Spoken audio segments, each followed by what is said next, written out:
What is happening, my good people? All right, just want to make sure I was off mute. Here we go. It is a Super Bowl that we will certainly forget when it's all said and done. And very sad to say, as let me just pull up my comments just in case people are tuning in. But here we are, live stream, just minutes after the Super Bowl here. And it was a dominant performance from start to finish by the Philadelphia Eagles as they just went away. Blowout City, my guy, Bio. Absolutely. And there isn't much to unpack, but I'll get into certain things. I'll get into just the key points of the game. We all know toward the end of the first half, that's where the game really got out of hand. And Patrick Mahomes, the 2 turnovers, the pick 6, and just a flat-out disaster for the Chief fan that was looking forward to repeat. And what I want to do here, before I even get into anything, a couple of housekeeping notes before I begin. For those who do tune in, who join live throughout the course of this live stream, please feel free to leave comments and your thoughts on the game, which obviously there isn't much to unpack or really get into. But from the standpoint of just leaving a comment and wanting to put in your 2 cents, let me just give you a summary of the game, a complete breakdown. And then what I'll do is I'll go back to the comments, read those. And secondly, for those who are going to watch the replay, please leave a comment. I'll be more than happy to follow up just to see where you're at, whether you thought that this was a shocker to say the least. I'm sure everybody's shocked considering the way this game unfolded. And it was one that, unfortunately, if you're a Chief fan and looking for a three-peat to be a part of history, I don't even know if the Chiefs got off the bus. They made it into the stadium, and I guess it was fitting that Kendrick Lamar was the halftime performer because in his final song, he said, turn the TV off, and at 24-0 at halftime, he could have done that. And I get it. It's the Super Bowl. Everybody's going to tune in. The game could have been 100-0. There isn't anything else you're going to watch or stream or nothing going on any of the other networks, so you're pretty much stuck. And funny how Fox and Tom Brady, as well as Kevin Burkhardt, try to keep you involved and tried to reel you in before you go off into maybe watching something else, which was an absolute joke. But I'll touch on that too as well. But for those who are watching the replay, again, leave a comment. I'll be more than happy to follow up with you guys and gals. And then don't forget, at the very end, I want to get into what is going to happen. Yes, absolutely. After that pick 6, for sure, Bio. The big event that's going to take place March 1st, I want to talk about that. And obviously, that is going to be one that you certainly won't want to miss, a live stream that I'm going to have for the 7th anniversary of the J Reels podcast. So we'll touch on that in the back end. As far as this game, obviously, all of the talk of the last 2 weeks, we get to a point where we've waited all since the championship games concluded around this time 2 weeks ago. And let me just put a big picture scenario before even discussing the game. But we understand pomp, circumstance, hype, just everything surrounding this game, what the Chiefs were trying to aspire to do, what Philadelphia was trying to do in exacting revenge to what happened 2 years ago when they lost Super Bowl 57. I believe that was in Arizona. And then to have the game the way it went was just all the credit in the world goes to the Eagles. But at the same time, you had to avert your eyes. And an NFL season, which, let's face it, it has not been one to remember, with all the stuff that I've talked about on the podcast from the beginning of time, or really from the beginning of the season, whether it was the game in Sao Paulo, which makes you shake your head. But of course, the NFL wants to go global. They don't need to do that. They could play this game on the moon on a Wednesday at 3 a.m, and they'll still get 120 million to watch. And I understand that Roger Goodell and company, they're going to break out the red, white, and blue pom-poms to say, well, we had the highest stream game ever, which I'm sure this will probably overtake last year's rating between the Chiefs and Niners. But it doesn't matter, because when you're at Super Bowl parties, or like I said, there isn't anything else you're going to watch or binge or stream, because you're going to be fixated on the game itself, even if it was a blowout and what you saw there when it was all said and done. And I tell you, there isn't anything else that you could sell to me. Like I mentioned, with everything that's gone on here throughout the course of the year, starting with that game in Sao Paulo, and it's fitting because the Eagles were the ones that were in Brazil to play that game, and now it culminates in their second Super Bowl championship, second one in 7 years. If you recall, they beat the Patriots there in Minneapolis in the 2017, but of course it was in 2018 when it happened. And I don't care how you want to slice it. If you're Roger Goodell, if you're the powers that be, and they could talk about how successful and so many people watched and whatever, I don't care. Of course people are going to watch, and people at parties and people gathered around, they're going to leave it on. They're not going to turn and watch something else. So they could talk about how successful it was, but the game was an absolute abomination. There's no ifs, ands, buts, maybes about it. When the game was 24-0 at the half, I know that the broadcast with Burkhardt and Brady, and they weren't great, and I'll touch on them a little bit later on. But when you had the dominance of the Eagles, and I'll start there, I'll talk Eagles, then I'll talk Chiefs as far as now getting into the game and big picture as well as far as what this means for Mahomes and even Andy Reid's legacy, et cetera. But you got to give all the credit in the world to the Eagles. They had a defensive game plan that was just similar to the Tampa Bay Bucks. And I understand that the Super Bowl there in 55 down in Tampa, ironically, Tom Brady being the quarterback, I felt like I was watching that game all over again because the defense was just swarming Patrick Mahomes. That offensive line was looking like Swiss cheese.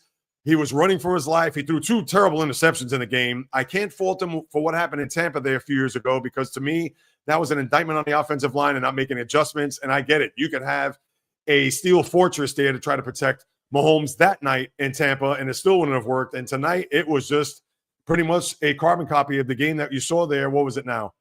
4 years ago. And for the Eagle defense just to tee off on Mahomes, suffocate him.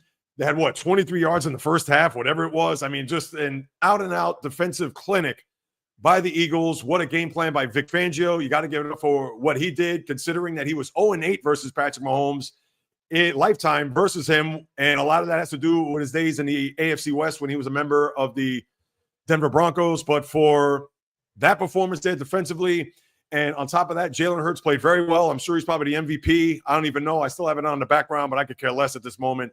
But I would think Hurts, 17 for 22, had 2 touchdowns. He did throw a bad interception there when it looked like maybe there was going to be some life for the Chiefs, even though it was deep in their territory. But there was a 3-and-out, and they had the punt.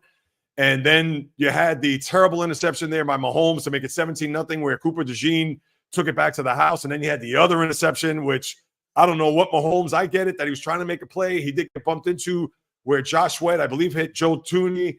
And therefore, the direction of the ball, and when the ball was released from his hand, it just went to I believe it was Zach Bourne who got the interception. And then next thing you know, they're punching in the end zone, and that's your game because there was no way they're going to come back from that. 24-0. I know people were probably thinking because it's Mahomes and his history, et cetera, that you had a scenario where maybe you were thinking 28-3 with Tampa, I should say with Tom Brady in the booth, thinking about that game against the Atlanta Falcons there. What was it? Super Bowl 51, I believe. But that was not to be the case because that defense was just stifling. They were not to be denied. And there isn't anything else I can add to this game. The only thing that the Chiefs did well in this game was that they neutralized, and really I could say they slowed down and pretty much stopped Saquon Barkley. Now, I don't know what he ended up yardage-wise. I know he had a couple of runs there, maybe to get some first downs. I would say maybe in the 8 to 12-yard carry variety, but he just had a couple of those. He was pretty much stopped throughout the course of the game. So if there was any plus to the Chiefs' game plan as far as being able to thwart that running attack and not having Saquon Barkley go off, well, they succeeded. But anything besides that, it was an absolute nightmare. It was an absolute disaster. And the Chiefs, which I'll get to in a second because I want to make this more about Philly first. And what could you say? What a turn of events for the head coach, Nick Sirianni, when you think about them going to a Super Bowl 2 years ago and losing just in crushing fashion with that holding call on James Bradbury, which pretty much sealed the game, and not really getting ample enough time for Jalen Hurts to come back down the field, even though he had that last-ditch Hail Mary, which landed at the 20-yard line. But that's a distant memory. That is something that the Eagle fan can laugh at right now. But for them at that point, and even Jalen Hurts said in the post-game presser, then he says, this feeling's going to stick with me. I will be back, and he will play better and get that elusive Super Bowl ring. And I would think he's going to be the MVP, where he totaled 3 touchdowns in the game, despite the bad pick. But for him to get back to this mountaintop, for Nick Sirianni, I mean, think about this. They went to a Super Bowl. Then last year were 10-1 as they beat the Chiefs on that Monday night game. And at that point, they bottomed out. They lost their last, I believe it was their last 5 out of the last 6 games. And then they lost that brutal playoff game in Tampa in the wild card round. And then coming into this season, they start off 2-2. Nick Sirianni joining at the Philly faithful there, wondering what was going on. You had the scenario between A.J. Brown and Jalen Hurts. If there was not a meeting of the minds there, Brandon Graham in a podcast saying that these guys aren't even friends. And you made you think that, is this going to be another scenario where the Eagles are going to have this trajectory where they're going to have a good year and then all of a sudden it's going to flame out when it was all said and done? And obviously that was not the case. They had a long winning streak in the middle of that. Granted that Jaden Daniels upset that, I believe, in week 17, even though if Devontae Smith catches a first down pass, they would have won that game. But then they just steamrolled through the playoffs. They had a bit of some sweat beating down their brow when the Rams came back. To my guy Bio, I know if you're still on here, it was a situation where the Rams came back and it looked like they were going to pull off an upset there in Philly in the divisional round. But after the Eagles beat Green Bay and pretty much thanks, Bio, I appreciate Saquon 25 for 57. Look, he barely got 2.5 yards a carry. So, the Chief defense certainly did their job there. Other than that, forget about it. But again, going back to the whole scenario with this team and with them beating the Packers the way they did, pretty much in a game that really didn't have a good feel, but they beat Jordan Love and Green Bay in the wild card. Had to survive against the Rams there in the divisional round. They took care of business against the Commanders 2 weeks ago, and then tonight was certainly the cherry on top.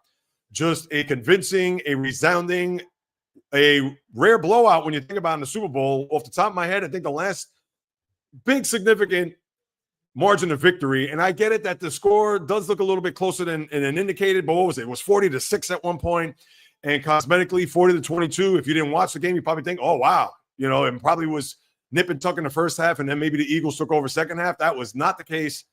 And for the Eagles to now get to that mountaintop, and I know Broad Street is going to be crazy. I'm sure they're fans who I'm not a fan of. I can't stand a Philly fan, and that's not because New York Philly, Mets Phillies, or even Knicks Sixers. I'm not a Knicks fan, people, so I could care less on that front. But the Philly fan, they're going to rejoice. I'm sure everybody's going to call out, and they're going to wait for the parade come, I would think, Wednesday, if not maybe Tuesday, but probably Wednesday. And they're going to have another parade up Broad Street, and the Eagles are your Super Bowl champions. There isn't anything else I can add to that, people, other than kudos to Sirianni, kudos to Jalen Hurts, kudos to that defense. Barkley didn't go off, and I don't want to hear about the records. Oh, most rushing yards by a running back here this year. Yeah, I feel you, Bio. That's my guy out there out west chiming in, which I appreciate.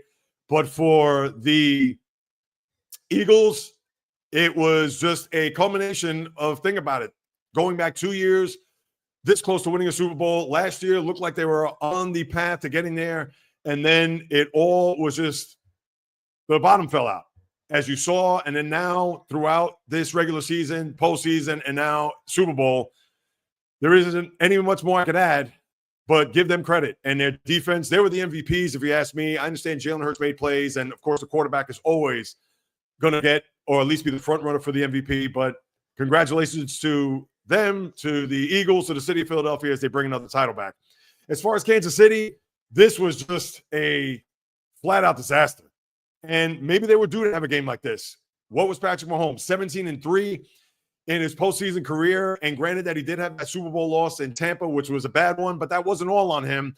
But this one he's going to have to take some blame for. And mind you, he's only had one bad half. When you think about all the playoff games that he's performed in, the one bad half that he had was in the AFC Championship game, the first go-around against the Cincinnati Bengals, where they had, I believe it was, what was it, a 24-6 lead, and they did nothing in that second half. And even when they got the ball to start the overtime, he threw that interception, which in essence was a punt, but still that gave the Bengals an opportunity to then move the chains, get themselves in field goal range. And we saw Evan McPherson kick the field goal in Arrowhead to where the Bengals went on to a Super Bowl. And that was pretty much the only bad half or really bad game that Patrick Mahomes has had in his postseason career.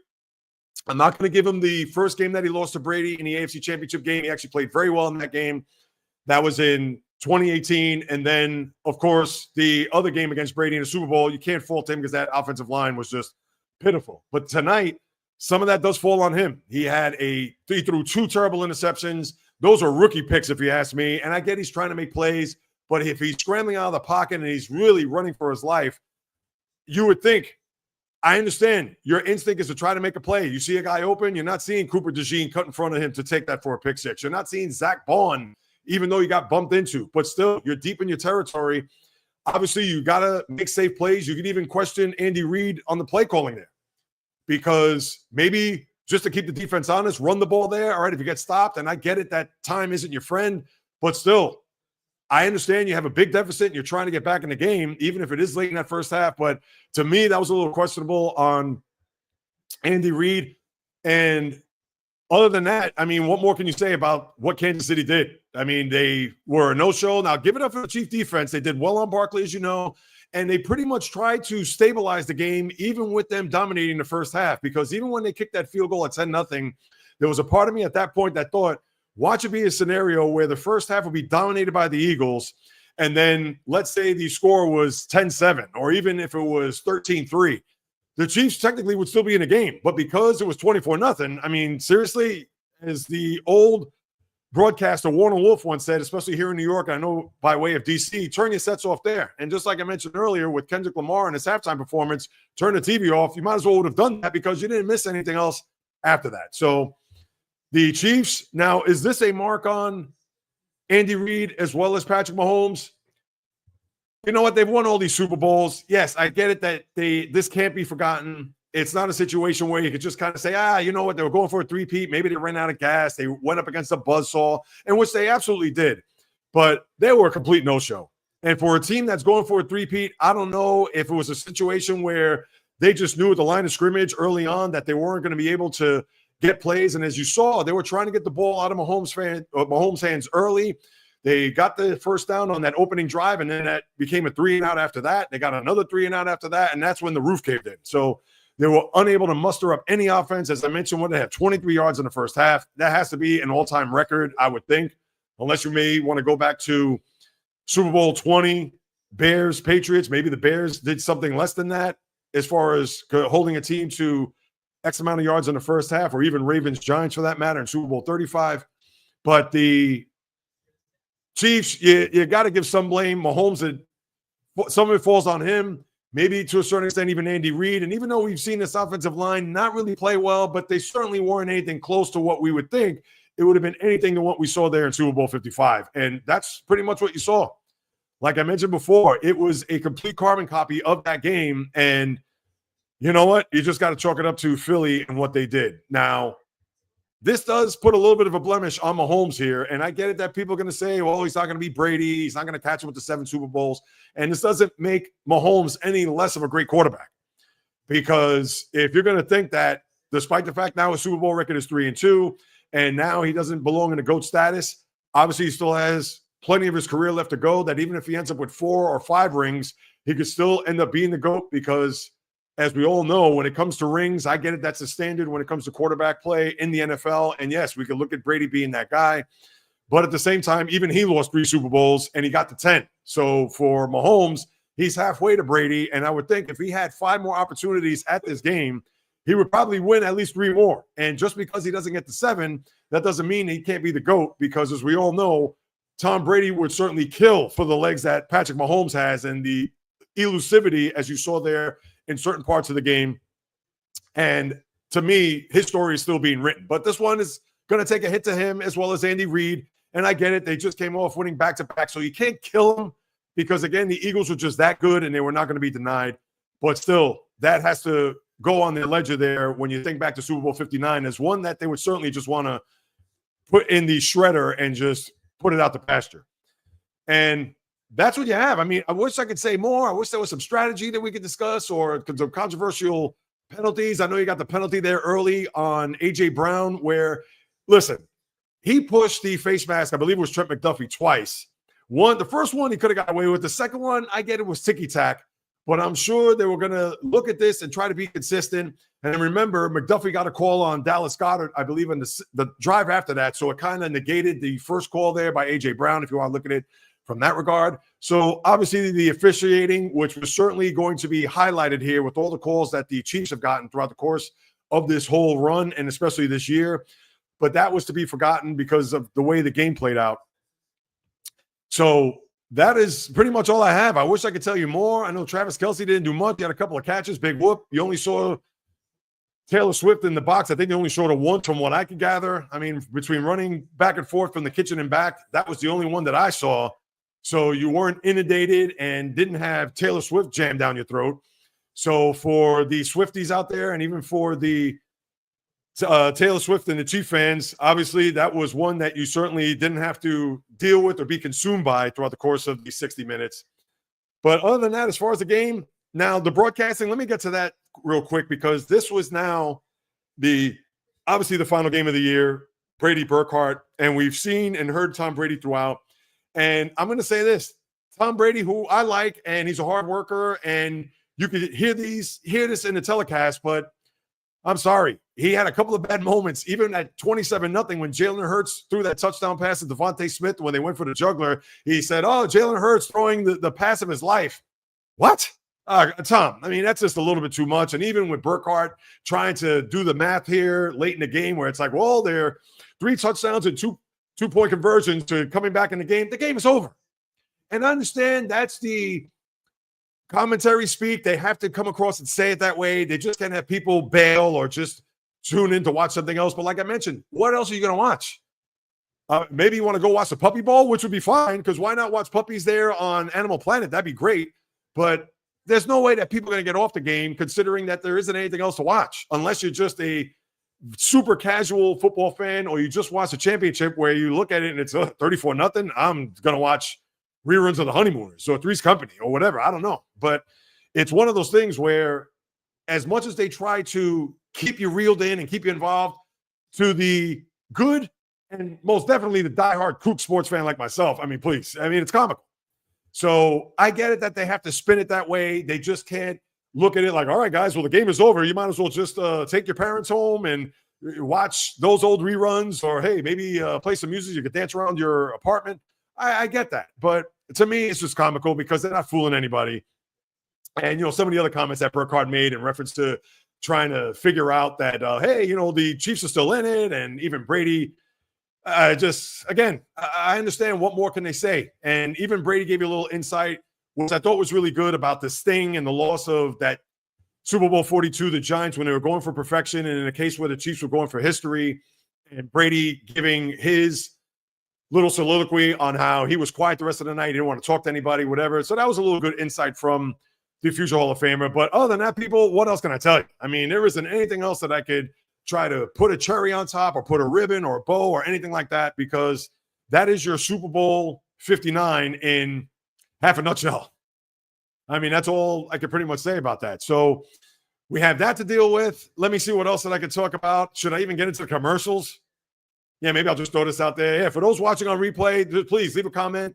I'll be more than happy to follow up or answer whatever questions or thoughts. Do I think this is a hit on the legacy for Patrick Mahomes, which I just detailed, but I don't know, maybe you want to word it a certain way, please feel free to do so. And for those who are watching live, I appreciate it. Please feel free to join in on the commentary here with my guy Biozai from the West Coast, who I appreciate much. One of my true fellow fans out there. So thank you so much again. And I kind of wish I was on the West Coast, because right now it's 7:43. You still have the rest of the night. We're here on the East Coast. It's like, after this, I got to throw dishes in the dishwasher, walk the dog, and next thing you know, it's going to be after midnight, and still I have a podcast to do tomorrow, which I'm not going to really touch much on the game. Maybe I'll just give you a summary of it, because by then you already know what happens. This is an instant reaction to what's going on. And really, like I said, there isn't anything else to unpack or uncover. So that's what you have there with the game. The commercials, do I really even need to get into that as far as what we saw there? Now, the commercials, yes, I'll get into that too, Bio. We'll talk about that a little bit too. And I'll get into that also on the podcast as well with Luka, of course, going to the Lakers. And now let's talk about that real quick. Well, no, let me go to the commercials, and then I'll do a little what's next, because now that the football season's over, and I'll save that for last, or once I kind of put this to bed before I get to the big news that's going to take place the beginning of next month. As far as the commercials, I mean, they're comical. They're nutty. They're actually somewhat silly and dumb. They are a far cry from the Bud Light commercials of what's up? Remember those commercials? Or the Great Doritos commercials, or Pepsi, the Cindy Crawford at the gas station in front of the vending machine. Yeah, the Dunkin' Donuts. I know this year was a little weird. They had Belichick filling for Brady there with the Dumb Kings and Ben Affleck, which to me I thought fell short than last year. Last year I thought was funny with Tom Brady as the DJ and had J-Lo on the other side. But yeah, the commercials were nothing to write home about, nothing that I can really say, oh, yeah, I thought that commercial was good or this one was funny or whatever. And even some of the movie trailers, a lot of them you see all over the place. So that wasn't anything that I said, ooh, that's a movie I got to look out for. So the commercials, which are usually a topic of discussion, and not only that, but they are actually shown, if you watch the Today Show and some of these other news channels, they're actually previewed prior to Super Bowl Sunday. So you already get an insight as to what to look for when the day comes. So to me, it's not a surprise if you are in tune with what's going on there with some of these news shows. So the commercials, I can take it or leave it. They're not like the way they were yesteryear. I know I'm sounding like an old man, but with that being said, I'll move on. As far as the halftime show, I know for those out there who like Kendrick Lamar, me, I'll be honest, I'm not a huge fan of his. I know his music. I know, obviously, he's been the guy this year or dating back to last year, and I'm not going to try to be a person who has the finger on the pulse. Yes, I know about the diss record. I know that he won a Grammy for Record of the Year, Song of the Year for Not Like Us, the whole Drake diss, and obviously wherever Drake is on this planet, I'm sure he's probably somewhere in Bali, somewhere in another time zone, because the last thing he needs to hear, whether it's from his cronies or family or whatever, not only to sandwich what happened last week at the Grammys, but there where literally the whole world is watching, to have him be ridiculed one last time. I mean, I hope for him, and I'm not a Drake fan in the least, that he is in the lab trying to come up with something that, not to say he's got to get back at Kendrick Lamar, because that story, that's already been signed, sealed, delivered, and shut. You can't reopen that case.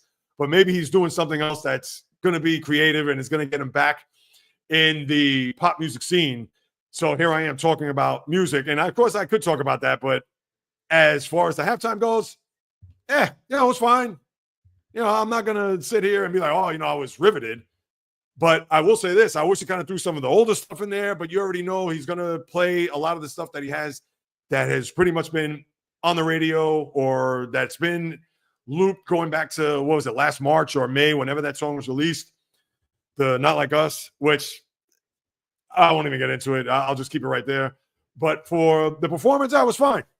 But I will say, Prince still has a heavyweight belt as far as the Super Bowl halftimes are concerned, so you don't have to worry about that. And that's not a knock on Kendrick Lamar or anybody else that came after. I mean, Prince is Prince. So, and with the reign in Miami, Super Bowl 41, Bears and Colts, there is not any other performance or performer that's out here now that's going to come anything close to topping that. Not even Beyonce, not even Taylor Swift, Lady Gaga, even if the Beatles come out, or the Rolling Stones, who did Super Bowl 40, if I'm not mistaken. That was a year in Detroit with the Steelers and Seahawks. Even then, there's no way that you're going to top what Prince did there at the time. What was it?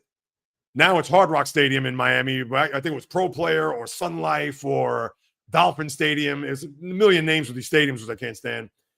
But that's what you have there as far as the halftime goes. And that is it, people. That is your Super Bowl recap.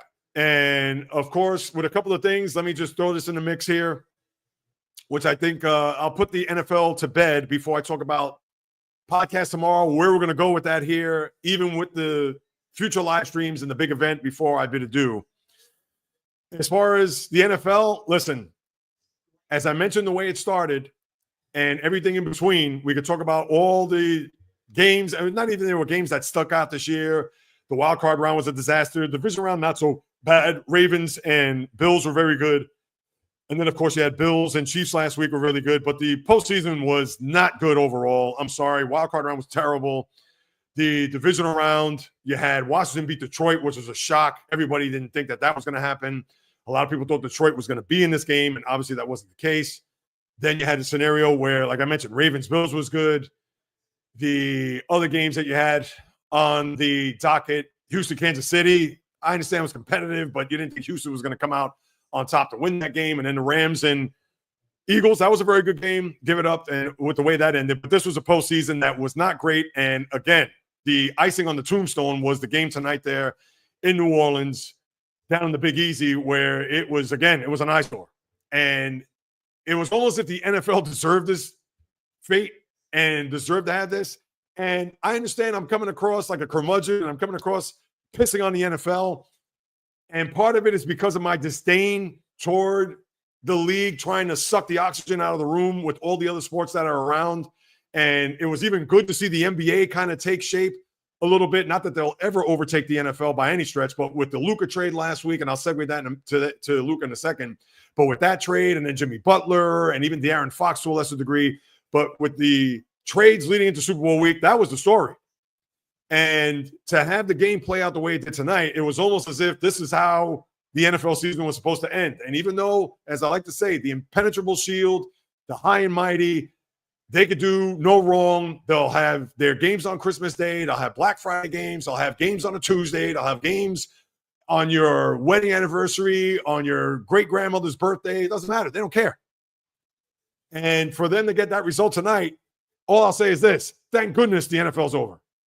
And we have, 7 months before the NFL comes back? And I have always been one, if you listen to the podcast, going way back, and it's going to be 7 years come March 1st, you know that once we get into the spring, obviously once the NBA Finals and Stanley Cup Finals are over, then we're already wrapped up in baseball and in the free agency with both of those sports, that when training camp comes and Hard Knocks and all that, I could wait for football season. And I understand the draft is sandwiched there in between, but to me, thank goodness the NFL is done. I am not shedding a tear. I'm not going to look at my remote next week hoping that there was an NFL game on. I'm done. Kaput. Thank God it's over. Pull the plug. Now let's go on to other things. And with that being said, now we move on to the Sports Dead Zone, part 1, starting right this moment. Between now and when you could technically say March Madness, because we still have a ways to go before the start of the baseball season, which is now, I believe it will be 6 weeks from this coming Thursday. Now, you still have to get pitchers and catches to report, which will be later in the week, and then the position players after that. You have the NBA and the NHL, which I understand you have to go through the rest of their seasons, which are not going to conclude until the middle of April. So you still have 2 more months of those fall and winter sports, which I know we'll get wrapped up in, and we'll talk about that. Even the college basketball, for that matter, and leading into March Madness there when we get to the middle to the latter part of March. But that's all you have between, I'll say, today and let's say the start of the tournament. And I'm not talking about the first 4. I'm talking about the Sweet 16, or the Sweet 16, hear me? The first round of games there on Thursday, pretty much from noon to midnight, that Thursday and Friday, where you have wall-to-wall games, 32 games in those 2 days. And that's when we'll really start to make the turn there with the baseball season following right after that. And then when you get into April, which is, to me, in my opinion, the best sports month of the year. I'm sorry, people can say October all they want with the college football, NFL, baseball playoffs, NBA starting, NHL as well. To me, it's April. And I know I'm getting ahead of myself here, but I just thought to put this out here now because you want to keep those receipts. April, you have the Masters, of course, Augusta. You have the NFL draft for the draftniks out there. You have the NBA and NHL playoffs. You have the start of the baseball season, which will be in full swing. And then, of course, you have the March Madness Final Four, which is usually that first weekend of April. So you have all those sports in that month. So think about it. You have college basketball, NBA, NHL, baseball, the golf, as well as the NFL draft. I mean, does it get any better than that?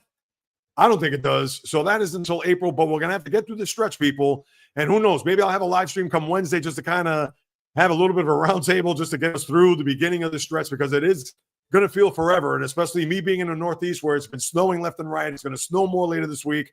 And I'm going to be dying for March 20th to come, which will be the start of the tournament, on top of it officially being the season of spring. So we got that, of course, to look forward to. And then now to wrap up here, people, and for those who have been either my day ones or anywhere in between, March 1st is going to be a big event.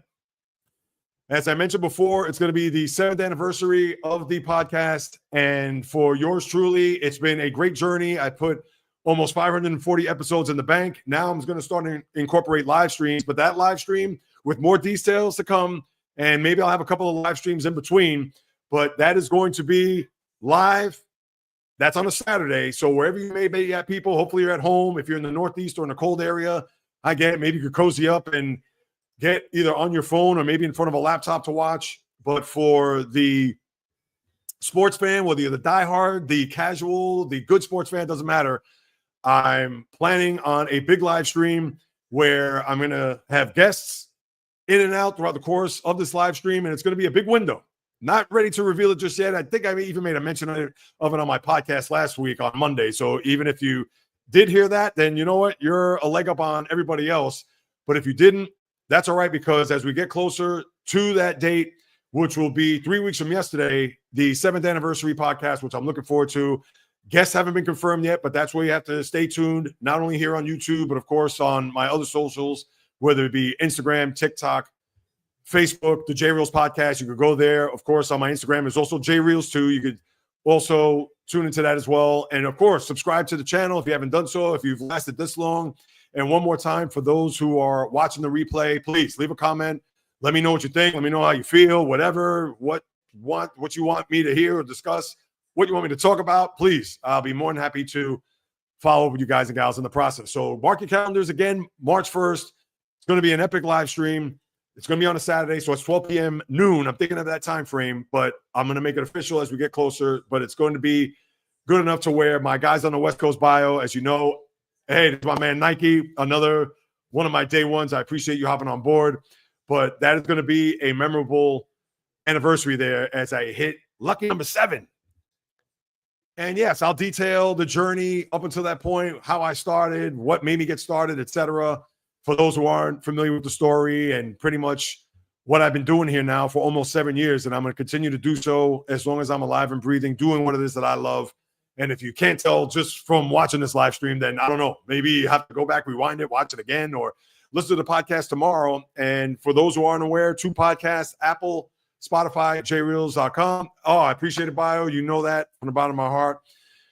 So with the podcast, every Monday and Thursday, I release it early afternoon. I know you probably have it first thing in the morning, but early afternoon, because I like to get the morning news and try to get that out there, recorded, edited, etc.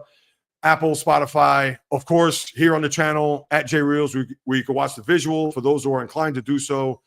And even on top of that, also on Spotify, where you could get not only just the audio, but also the video as well for your edification. So that's what we have there, people. That will pretty much wrap up the live stream. Again, for those who tuned in to my guy Bio out in the West Coast, I know Luka tomorrow. I know you're excited about that. And yeah, I still can't wrap my head around that trade even 8 days later. And with Anthony Davis going down yesterday, although I know he'll be okay, but anything short of a title while Davis is there is going to be a flat-out disaster, because they're going to have to see Luka for the next 10 years, and who knows how many titles he can win, even with LeBron pretty soon exiting stage right as far as calling it a career. But who knows? With him, he's bionic. He's 40, but he is playing like if he's 30 with the numbers that he's put up here this year so far in the Laker uniform. But that will do it, my good people. I appreciate you tuning in. Thank you so much. The instant reaction to Super Bowl 59. And that's all right. You're here too late, the novice. It's all good. Yes, I know you're going to have to go back, rewind, check it out. Yes, as I've been talking about this game, which wasn't really much to dive into, as you all know, the Eagles victorious. Second time in the last 7 years. Tonight, just dominated defensively on that Chief offense. 40-22 was your final. Champions again, and dethroning the 2-time defending champs on way to a three-peat, which was not to be witnessed there down in NOLA. So with that being said, people, as always, thank you so much for stopping by, carving out precious time out of your day to listen live on what it is I have to say here about the Super Bowl. Again, podcast tomorrow, Apple, Spotify, jreels.com. Of course, here on YouTube at jreels. And if you want to hit me up, question, comment, suggestion, Instagram, TikTok, Facebook, the JReels podcast, or JReels, or the old-fashioned way by email, the jreelspodcast at gmail.com, or even here. You can leave a comment here. Even once this is long gone and finished recording, please feel free to leave a comment, because whether you do or do not know, this is what I love to do, people. It's in the blood. It's in the DNA since birth. Talking sports. This is why I've put all my chips in the middle of the table to do this full-time, to be a content creator, to not only talk about what it is that I love, but to deliver nothing but passion, fire, energy, fury with my thoughts, opinions, critiques, praise, analysis, feelings on anything and everything that happens on the order of the diamond, ice, gridiron, hardwood, golf course, racetrack, tennis court, boxing ring, octagon, you name it. From my lips to your ears, from my heart to your soul, from where I am to wherever you are, the JReels podcast always comes correct, direct, and in full effect. From the South Bronx, the South Beach, the South Central, the South Pacific, and all points beyond, congratulations to the Eagle fans and the Philadelphia Eagles for a Super Bowl victory. Peace, love, and God bless everybody. Until tomorrow, when the next podcast will come your way on the flip, baby.